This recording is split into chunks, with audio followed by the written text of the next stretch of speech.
Shalom saudara sekalian, hari ini kita kembali merenungkan firman Tuhan yang diambil dari 2 Samuel pasal 12 ayat 1 sampai dengan yang ke-25.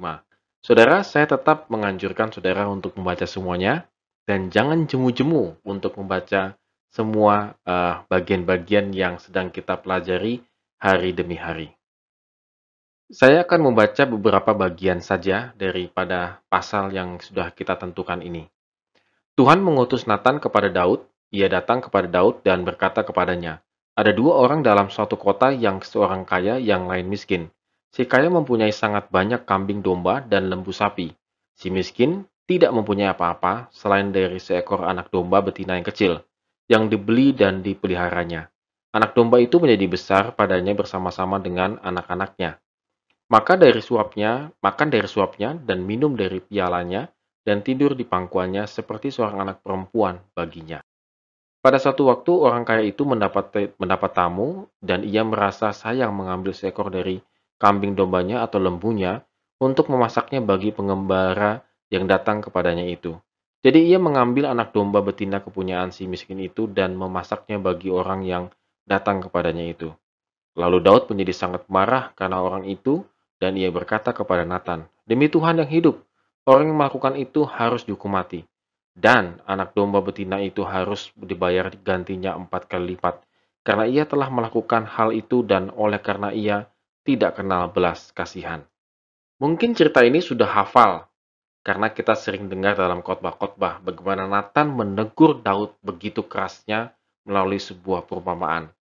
Maka ketika Daud sadar lalu marah begitu ya, itu harus dihukum mati, diganti 4 kali lipat dan lain sebagainya. Maka Nathan langsung menunjuk Daud, "Engkaulah orang itu." Orangnya itu adalah orang kaya itu, bukan orang miskin itu, begitu ya. Nah, ini mungkin Daud pada waktu itu dengar tuh langsung shock gitu ya, langsung langsung kelepek-kelepek kali gitu ya. Tetapi Nathan dengan sangat berani dan tegas menyatakan dosanya Daud melalui sebuah perumpamaan. Tetapi kalau kita mau jujur, saudara sekalian, apa sih yang menjadi permasalahannya Daud?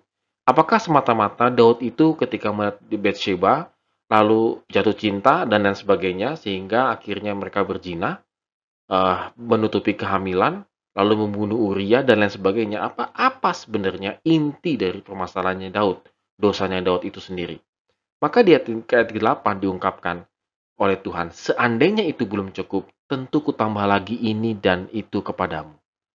Jadi permasalahan kehidupan Daud yang sesungguhnya adalah dia tidak pernah merasa cukup. Nah, saudara sekalian, ini menjadi kendala dalam kehidupan kita hari lepas hari. Seringkali kita juga merasakan seperti apa yang Daud rasakan dan pikirkan, dan bahkan kita bisa menjadi melebihi daripada seorang yang bernama Daud.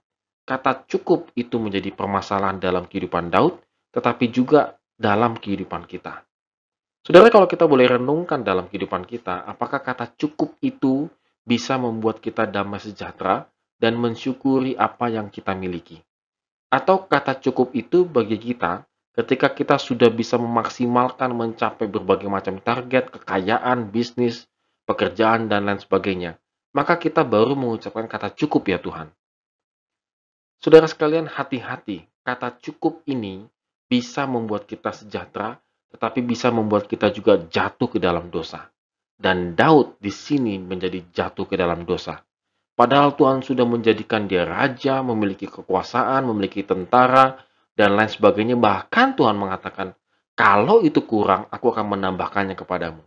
Supaya engkau tidak terjebak dalam dosa kata cukup. Artinya dia tidak pernah mengalami kecukupan. Saudara, bukankah ini juga yang sering kita alami dalam kehidupan kita?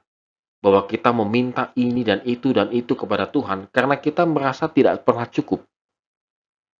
Ini kita menjadi berbahaya. Kita bisa menjadi seperti Daud. Lalu apa yang terjadi dalam kehidupan Daud ketika dia tidak berhasil berkata cukup? Memang Daud langsung sadar di ayat yang ke-13. Lalu berkatalah Daud kepada Nathan, "Aku sudah berdosa kepada Tuhan." Dan Nathan berkata kepada Daud, "Tuhan telah menjauhkan dosa itu. Engkau tidak akan mati." Jadi memang betul bahwa Tuhan mengampuni dosanya Daud karena dia langsung mengaku. Dia tidak memiliki banyak alasan, dia tidak memiliki bertele-tele begitu. Dia langsung mengaku. Tetapi saudara sekalian, konsekuensi dosanya Daud itu sangat mahal. Daud harus membayar mahal konsekuensi daripada dosa yang ia buat itu. Dan itu semua bermula dari kata cukup. Saudara, kalau kita boleh jujur di hadapan Tuhan pada saat ini, apakah kita sudah memiliki kata cukup dalam kehidupan kita? Atau kita memiliki kata kurang dalam kehidupan kita? Kita harus renungkan, saudara sekalian. Apa yang telah kita miliki, apa yang telah kita capai selama ini, jika itu benar-benar datangnya dari Tuhan, maka kita bisa mengatakan cukup. Lalu kita bisa menjadi berkat lagi. Sebab ketika kita bicara masalah cukup, maka Tuhan itu akan menambahkan ini dan itu dalam kehidupan kita. Tetapi ketika kita mengatakan saya kurang Tuhan, maka Tuhan itu tidak menambahkan apa-apa misalnya, maka kita terjebak dengan dosa. Akhirnya kita menambahkan ini dan itu dengan cara-caranya kita. Dan cara-caranya kita akibatnya adalah sebuah dosa. Oleh karena itu, saudara sekalian, mari kita belajar kata cukup untuk hari ini dan seterusnya. Cukup makan, cukup pakaian, dan segala macam begitu ya. Kalau itu sudah cukup, mari kita mengucapkan syukur supaya kita tidak jatuh ke dalam dosa, selalu ingin kurang dan ingin lebih dan lebih. Amin. Tuhan Yesus memberkati kehidupan kita pada hari ini.